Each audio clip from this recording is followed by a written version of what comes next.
this is Kathy Gray, Brand Engagement Strategist at Pole Position Marketing. Today we're going to be talking about effectively using Twitter for your business. Next to Snapchat, Twitter is probably one of the least understood social networks. For many people, the quick-moving stream of updates confuses them. Twitter is like a cocktail party. There are 100 different conversations taking place all around you, but you only want to focus on the people who are talking in your little circle. It's the same on Twitter, where there are millions of conversations happening on the network, but the key is focusing in on those that are most meaningful to you. The real power in Twitter comes from being able to build one-on-one relationships. It's the easiest network for a brand to start interaction directly with a customer. If you don't have a strategy, you're going to get distracted by all of the noise. Let's take a look at the steps to build a strategy. First, you need to decide what your goals and objectives are. What are you hoping to achieve, and how does that impact your business's bottom line? Who are the customers you are looking to connect with?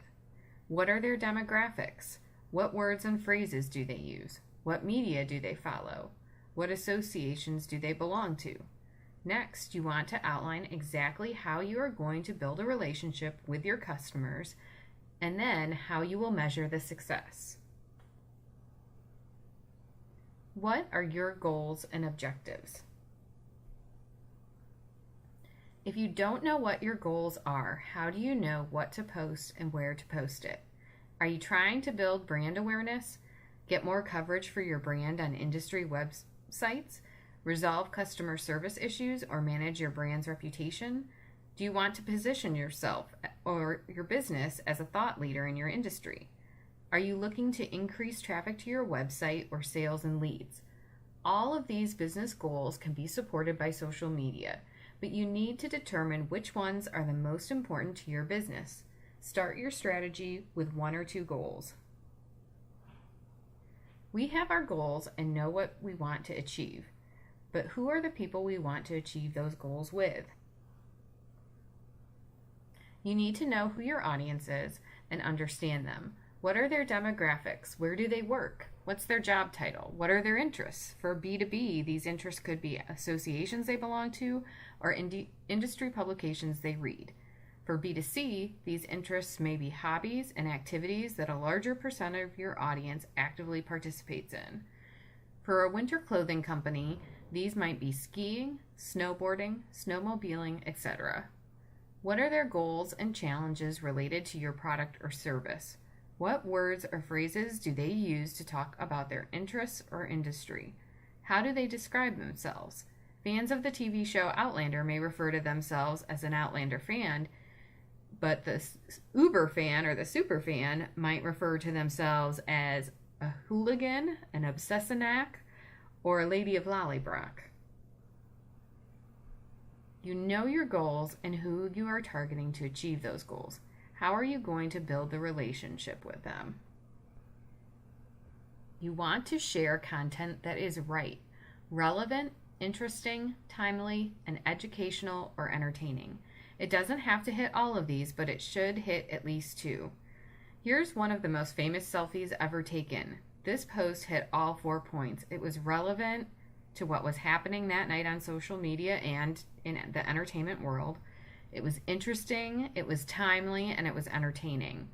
As social media evolves, timely becomes increasingly important. Think the Oreo tweet during the lights out at the Super Bowl. People crave real-time, relevant content. Your activity on Twitter should follow the rule of thirds. The fast-paced nature of Twitter requires more frequent posting than any other network, but this doesn't mean you should be posting 15 self-promotional posts per day.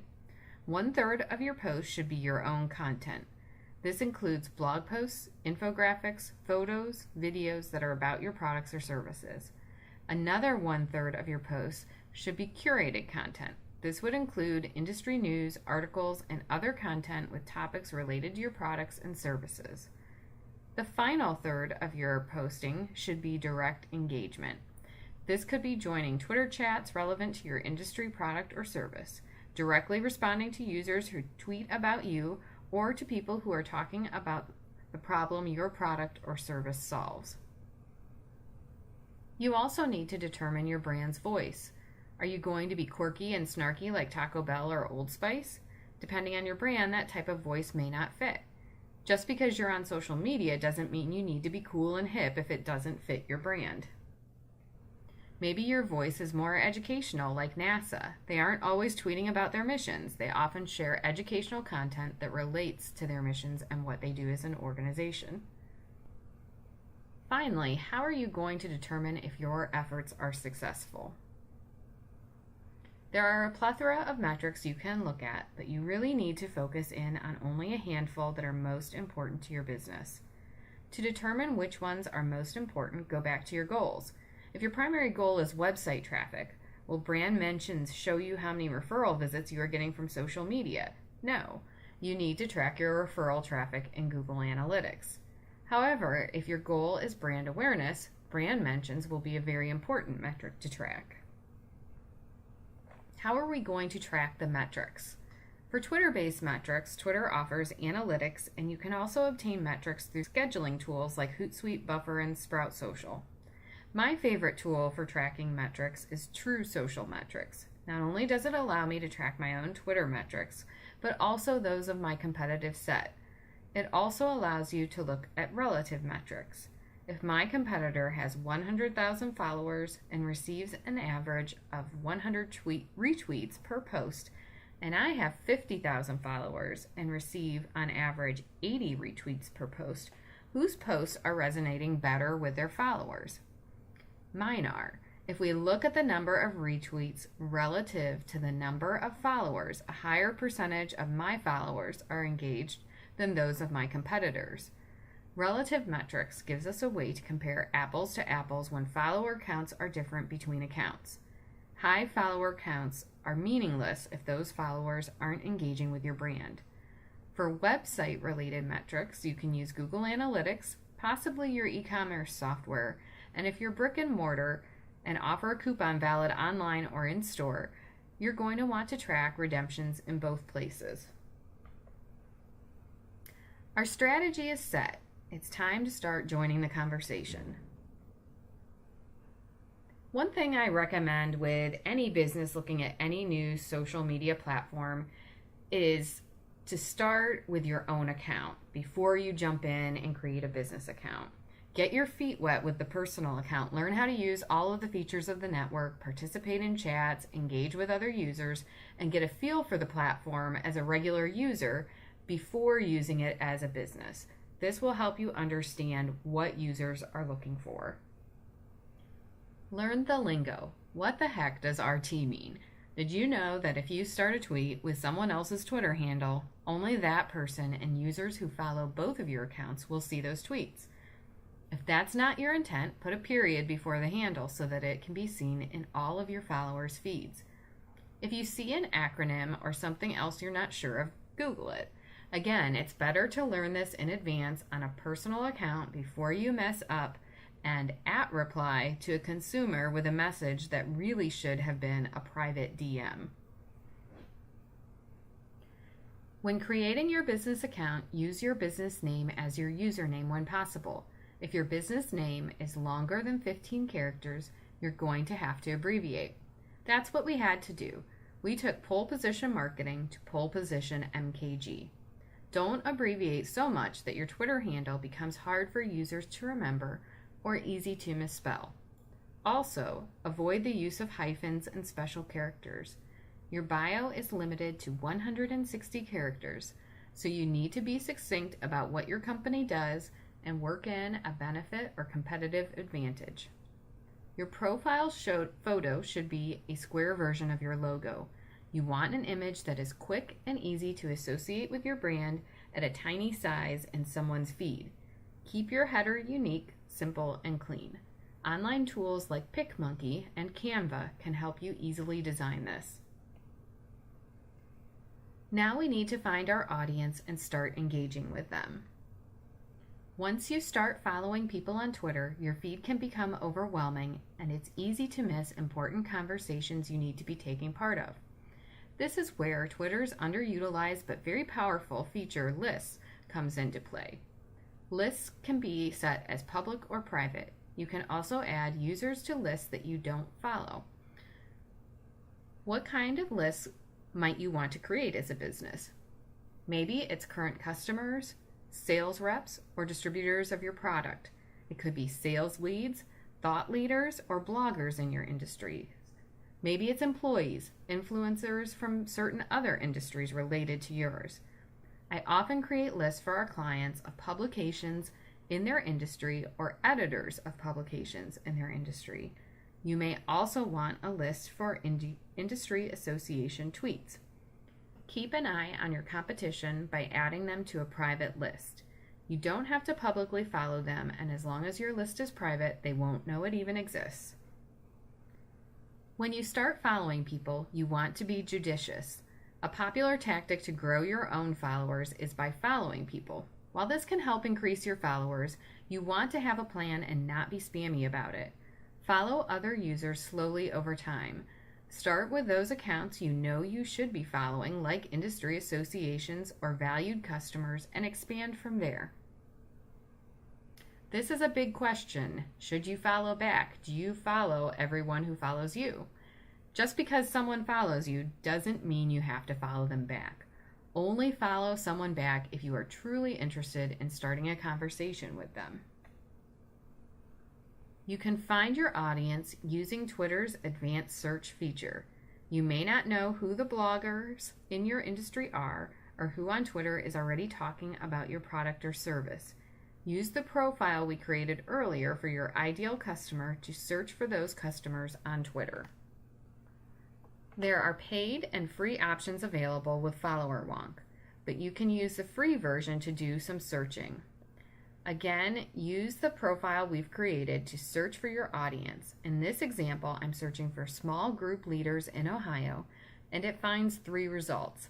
I can then decide which of these accounts I should follow or add to lists. I could also try to find employees of a company by adding their URL.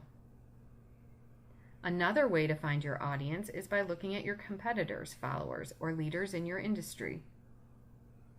You can then use a tool like Hootsuite or TweetDeck to monitor your Twitter list and engage with those people.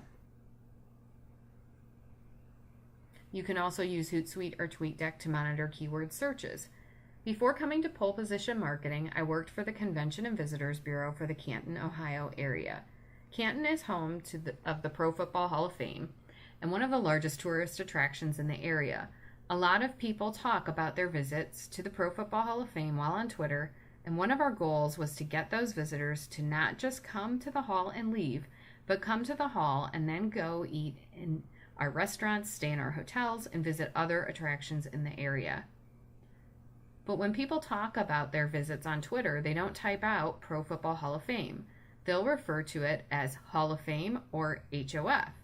So I had a keyword search column that filtered all tweets that included Hall of Fame or HOF.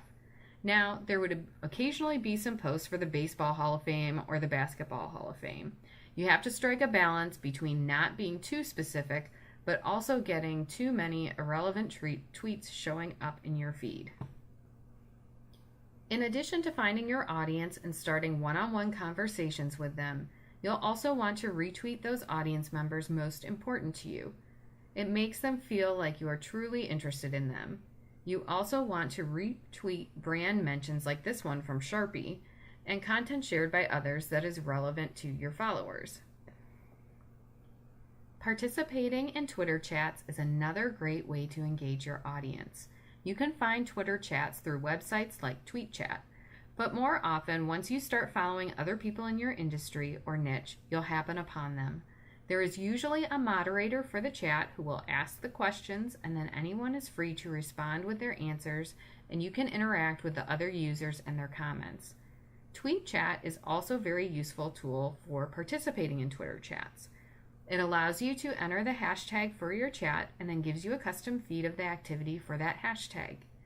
You can tweet right from the same screen within TweetChat, and it automatically includes the hashtag for the chat you are participating in. Now that you're engaging with other people, it's time to start sharing your own content.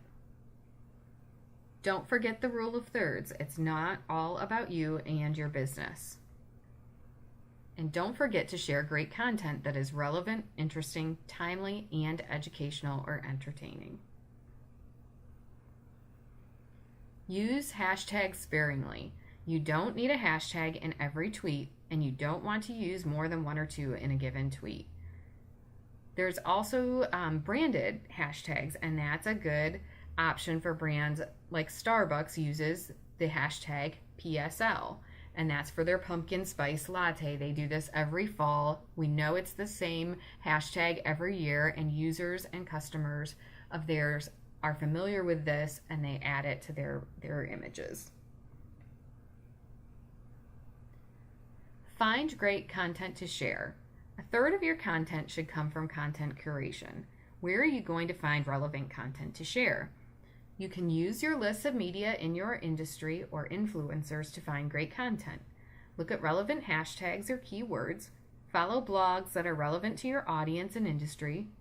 Some news outlets and magazines offer newsletters, and these can be good sources of content. Pinterest, Delicious, and Alltop are other options. One of my favorite tools is Nuzzle. You can use their web-based service, or they can send you a daily email with curated content around the topics you and your followers are interested in. I found the suggested content to be spot on. There are articles aplenty out there giving suggestions on the best time to share, but those are just averages, and it really depends on your audience. This is another time when follower want can be a big help. You can get a chart which shows exactly when your followers are most active, and you can plan your posting times accordingly. It also integrates with Buffer to easily create a schedule for your tweets. You want to schedule your content with caution. Scheduling content can be a great time saver, but if you're going to do it, make sure you're staying on top of current events. The first example of tweets gone wrong is Celeb Boutique, who was using someone out of the country to schedule and update their account. Aurora was trending on Twitter because of the movie theater shooting in Colorado. Clearly, it wasn't about their Kim K inspired Aurora dress. And Epicurious had the first tweet scheduled at the time of the Boston Marathon. Their tweet went out right after the bombing, and many saw it as insensitive. If you're scheduling tweets, make sure you know how to unschedule them. This is one reason why I love Buffer. I can remove the day from the schedule, and my tweets get automatically pushed to the next day, and then I can just reselect that day for publishing when the crisis is over. Let's take a look at content scheduling tools. Buffer and Hootsuite are the two most popular scheduling tools out there. In my opinion, Buffer is much easier option and allows for more control over your schedule, and then super simple scheduling by just adding content to your Buffer queue. You can also connect Buffer with your Bitly account for better link tracking. The one advantage Hootsuite has is that it is also a monitoring tool, and you just can't do that with Buffer. However, you can integrate Buffer with TweetDeck and other monitoring tools like Mention. It may come down to personal taste. Try them both out on their free plan to see which platform suits you better. Have questions? You can find me on Twitter at KAGray or email me at Kathy@polepositionmarketing.com. Thanks for watching.